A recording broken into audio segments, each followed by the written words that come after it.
तुम्हाला बनवून दाखवणार आहे दाल फ्राय। तर पहा, एकदम सोपी पद्धत आहे। तेल गरम झालं इकडे। आता याच्यामध्ये टाकायचं आहे लसूण फोडणीला। लसूण टाकल्यानंतर लगेच टाकायचं आहे जिरे आणि लगेच टाकायचे आहे मोहरी। हे सर्व लाल झालं लसूण जिरे मोहरी। आता हिरवी मिरची 2-3 घेतल्यात का उभ्या चिरून आणि कढीपत्ता।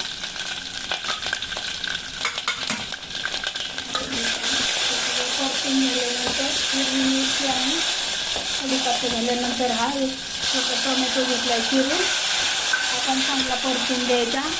ते पहा, टोमॅटो चांगला 1 मिनिटभर छान परतून झाल्यानंतर चांगला शिजून त्याच्यामध्ये टाकायचे आहे हळद। आणि हळद टाकल्यानंतर टाकायचा मिक्स मसाला, सर्व धने गरम मसाले सगळं मिक्स बनवलेलं आहे घरामध्ये। आणि धने पावडर टाकायची ते टाकू शकता, कारण धने जर मसाल्यामध्ये असतील तर नाही टाकले तरी चालतात।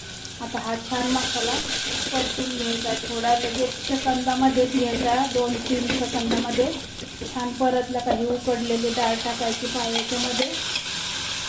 आता तुम्हाला पाहिजे तेवढं पाणी टाकू शकता डाळीमध्ये।